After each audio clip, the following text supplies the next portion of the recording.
असांखे सभु सहूलियतूं ॾेई रही आहे। दादा दिलगीर वरी चयो आहे कोन सरकार सिंधीअ खे मारे छॾियो, घर में ॿारनि जे वहिंवार मारे छॾियो। असां घरनि में अगरि सिंधी न ॻाल्हाईंदासीं त हीअं मंच ते या इदारा जेके आहिनि उनखे परमानेंट तौर दाइमी तौर सां उनखे बचाइण में दिक़तूं साम्हूं मुक़ाबिल थींदासीं। हिकु इहो अर्ज़ु कंदसि त सोशल मीडिया जेका आहे उनखे एज़ ए नेमत तौर इस्तेमालु करण लाइ उहा हिकु नुक़सानकार बि साबित थी रही आहे। जो हल्कियूं फुल्कियूं ॻाल्हियूं सोशल मीडिया ते सिंधी ग्रुपनि में अचनि थियूं, काश उहे सिंधी ॿोली जे हवाले सां के वैलिड पॉइंट्स जेके आहिनि से पेश कनि त वधीक सुठो थिए। ऐं उनजो सोशल मीडिया जो असांजे लाइ त इहो हिकिड़ो वॾो इनकलाब आहे। पाण में जुड़ण जे लाइ सोशल मीडिया जे ज़रिए असां सिंधी ॿोली जो प्रचार ऐं प्रसार कयूं। कुझु अर्सो पहिरीं रायपुर में साईं युधिष्ठिर लाल जिन हिते मौजूदु आहिनि, सिंधी चेयर जेका आहे सा स्थापित कई वई। उनजे ज़ेर सां सिंधीअ जा कम हली रहिया आहिनि ऐं मूंखे ख़ुशी आहे त उन वेबिनार में मूंखे ॻाल्हाइण जो मौक़ो मिलियो ऐं साईं जिन खे ॿुधण जो मौक़ो मिलियो। सिंध जथो वठी वेंदा आहिनि त सिंध जे सिंधी ऐं हिंद जे सिंधियुनि खे पाण में ॻंढण जे लाइ सिंधी ॿोली जेका आहे सा ॻाल्हाइण तमामु ज़रूरी आहे। असां में जेके आहिनि से बीछा न अचनि। अलॻि अलॻि सूबनि में रहण करे जेको आहे सो असां ते उन्हनि स्टेट जे भाषा जेका आहे गुजरात में या महाराष्ट्र में या यूपी में उन्हनि ॿोलियुनि जा असां ते असर पवनि था, जंहिंजे करे सिंधी भाषा ते वॾो असर पवे थो। उहा निज सिंधी भाषा जेका आहे असांजे हथनि खां पलांद छॾाईंदी थी वञे। अर्जुन सिकाल हिकिड़ो ॾाढो सुठो शाइर थी गुज़रियो आहे, तंहिं चयो आहे मां सिंधी उहा वल आहियां, मां सिंधी उहा वल आहियां जेका जंहिं बि वण खे विछड़ंदी तंहिंखे साओ ऐं सताबो करे छॾींदी। असां इकोनॉमिकल तौर मुल्क जे इनकम टैक्स में केतिरो पैसो ॾेई रहिया आहियूं, केॾी कॉन्ट्रीब्यूशन करे रहिया आहियूं, पर जॾहिं सिंधी किताब ख़रीद करण जी ॻाल्हि अचे थी त असांजा तमामु मालदार शाहूकार उहे बि 10 या 50 रुपया ख़र्चण जे लाइ कीबाइनि था। त असां जॾहिं कपिड़े लटे ते ख़र्च कयूं था त छो न सिंधी अदब ते ऐं सिंधी साहित्य ते बि असां जेको आहे सो उहो ख़र्च कयूं। त मुंहिंजो अर्ज़ु आहे जंहिंखे जेको किताब वणे सिंधी ॿोलीअ में घर में घटि हिकिड़ो किताब सिंधीअ में जेको आहे हुअणु घुरिजे पंहिंजी पसंदि जो, पोइ चाहे हिंद जो सिंध जो या नंढो राइटर या वॾो राइटर। त इहो हिकिड़ो बंगाल में तव्हां ॾिसंदव त बंगाली औरत जेका आहे सा राति जो जेसि ताईं रविंद्र संगीत न ॿुधंदी या का बंगाली में मैगज़ीन न पढ़ंदी तेसि ताईं उहा निंड न करे सघंदी। त असां बि इहो चयूं त असां इहो नियम करे छॾियूं त असां पंहिंजी ॿोली रोज़मर्रा जे ज़िंदगीअ में इस्तेमालु कंदासीं।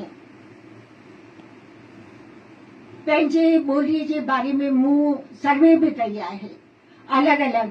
हिकिड़ो मां हिन मंच ते बीही करे लेक्चर न पर ग्राउंड लेवल ते ऑल इंडिया रेडियो जे पढ़ई नशरात सां 3 सालनि ताईं मां जुड़ियल रहियसि ऐं अफ़सोस आहे सिंधी ट्रांसलेटर न मिलण करे 3.5 कलाक जेका असां महिनत सां सर्विस शुरू कई हुईसीं उहा सर्विस बंदि थी वई।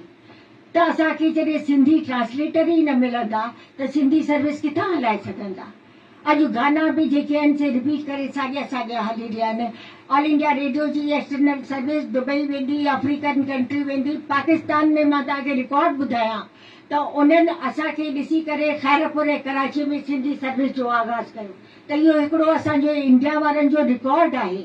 असां उन रिकॉर्ड खे 3.5 कलाक वारी सर्विस खे सफ़ा असां जेको आहे किनारो सरकार वटि त जवाज़ आहे, असांखे माण्हू नथा मिलनि। जॾहिं माण्हू न मिलंदा त सर्विस तव्हां किथां हलाईंदा। त महिरबानी करे सिंधी ॿोली पढ़ंदा। ऐं शाइर अर्जुन हासिद ॾाढी सुठी ॻाल्हि चई आहे, ज़िंदा सा क़ौम रहंदी जंहिंजी ज़बान ज़िंदा, ज़िंदा सा क़ौम रहंदी जंहिंजी ज़बान ज़िंदा, पंहिंजी जे क़ौम ज़िंदा सारो जहान ज़िंदा। त असां जॾहिं ज़िंदा रहंदासीं, असांजी क़ौम जॾहिं ज़िंदा, असीम सभ्यता जी असां ॻाल्हि कयूं था, अफ़सोस इहो आहे त 70 सां हेॾो विरहाङे खे अरसो थी वियो आहे त असां पूरी पंहिंजी सभ्यता जेका आहे सा क़ौमी सतह ते प्रोजेक्ट न करे सघिया आहियूं। असांजा नेता जेके हूंदा आहिनि झूलेलाल ऐं उन्हनि ॿियनि खे कंफ्यूज़ कंदा रहंदा आहिनि त सभ्यता जे बारे में उन्हनि जा वीचार जेके आहिनि साधू वासवाणी जिन, दादा जशन जिन ऐं नारायण श्याम ऐं ॿियनि केतिरनि सभिनीनि जेको आहे सो इहो चयो आहे त पंहिंजी मादरी ज़बान पंहिंजी मातृभाषा में तव्हां ॻाल्हाईंदा। ॿोली असांजी सुञाणप आहे। मां दिल्लीअ जे हिक लेखक खे अफ़सोस आहे त दिल्ली जे लेखक जूं केतिरनि जूं एतिरियूं सुठियूं लिखणियूं आहिनि, उन्हनि खे दिल्ली अकेडमी अॻियां आणे ऐं हिते जेको आहे सो उहो जेको आहे अदब जो निमाव एकेडमी में जीअं ई दाख़िल थिजे त सिंधी सभ्यता जी झलक असांखे मिले। ॿोली असांजी सुञाणप आहे। उखेड़े बड़ खे जड़ खां हरिकांत जेठवाणी हीरे ठाकुर सां गॾु न्यूज़ रीडर हा, उन्हनि चयो उखेड़े बड़ खे जड़ खां ठोके छॾियाऊं कुंजुनि में टारी टारी करे झंगल जे ठेकेदारनि संदन इन कारस्तानी खे शैतानी चइजे या नादानी अहीं ॿुधायो। हाणे असां पाड़ो पटिजी सिंध खां हिते की उहो वण पोखियो आहे, उनजी आबियारी जेसिताईं असां चङी तरह न कंदासीं त उहो वण वधंदो ऐं बीजंदो कीअं। ऐं मुकमल वरी ॿियो छा थो चवे त हिक बुज़ुर्ग जे वञण सां असां कीअं सिंधी ॿोली हथा विञाए आहियूं। हर साल सिंधियत जो जशन मल्हाईंदे हर साल सिंधियत जो जशन मल्हाईंदे पंहिंजे ॿोली खे विसारींदा वियासीं ऐं धीरे धीरे उहे मेड़ श्रद्धांजलि जी सूरत अख़्तियार कंदा विया। हिकिड़े बुज़ुर्ग वञण सां असांजी ॿोली जो ॻाल्हाईंदड़ घटिजे थो। त मां हिकु अधु पॉइंट या तव्हांखे ॿुधाए करे ऐं वधीक वक़्तु न वठंदसि। साईं जिन जा वीचार मंच ते जेके शख़्सियतूं आहिनि असां अॼोके ॾींहं ते उन्हनि जा बि वीचार ॿुधंदासीं ऐं के ॻाल्हियूं जेके उहे चवंदासीं हीअं असां हंडाईंदासीं। हिकिड़ो त ॿियनि सूबनि जे पॉइंट्स मां उन्हनि खे एलोबरेट न कंदसि, सिर्फ़ु हिकु हिकु लाइन में चवंदासीं। ॿियनि सूबनि जे ॿोलियुनि जो असांजी ॿोलीअ ते असरु गुजरात में चवंदा वांदो न आहे, इहो गुजराती लफ़्ज़ आहे।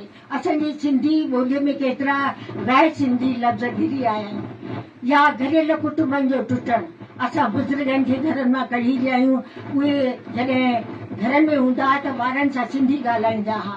अॼु बुज़ुर्ग जेके आहिनि से ॿुढा आश्रम में उन्हनि खे मोकिलियो वञे थो त ॿार सिंधी किथां सिखंदा, ओड़े पाड़े में गैर सिंधी ॿारनि सां ॻाल्हाईंदा कंदा। ऐं इन खां अलावा जेको आहे शादी जो मसइलो जेको आहे इंटरकास्ट मैरिज या ॿियनि जातियुनि में शादियुनि जे करे जेको आहे उन्हनि ते बि घर में असरु पियो आहे त सिंधी ॿोली खे वॾो नुक़सानु रसायो आहे। असां जॾहिं दुबई वञूं था, माइस्पेन में इहा सॼी दुनिया टूर करे त उते घरनि में सिंधी वेठा ॻाल्हाइनि, ॾियारी मल्हाईंदा आहिनि, पाठ रखंदा आहिनि। हिते असां दिल्लीअ में मूंखे न नज़र ईंदो त असां घरनि में जेको आहे को सिंधी ॻाल्हाए रहिया आहियूं।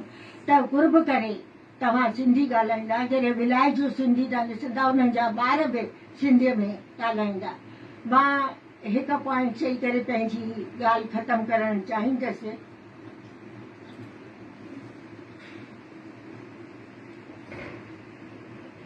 सिंधी जे बारे में जीअं मां तव्हांखे ॿुधायो किताबनि जे सिलसिले में ऐं पंहिंजे ॿोलीअ जे सिलसिले में शेख अयाज़ जी जेका आहे ॻाल्हि, पंहिंजी हिकिड़ी कविता जेका आहे सिंधी ॿोलीअ जे हवाले सां मां मुंहिंजी क़िस्मत में अॼु ज़रूरु शेयर करणु चाहींदसि। ही मुंहिंजे दिलि जा जज़्बा आहिनि। ॿोली जे हवाले सां वफ़ा टाइटल आहे उन कविता जो।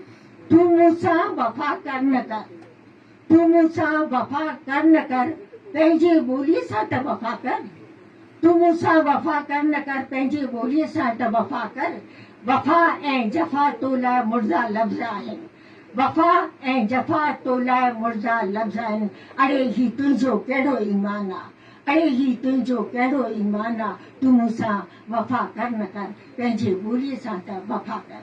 महिरबानी ऐं वक़्तु ॾियण लाइ शुक्रगुज़ार। मोकिलायूं न आहे, सदाईं गॾु।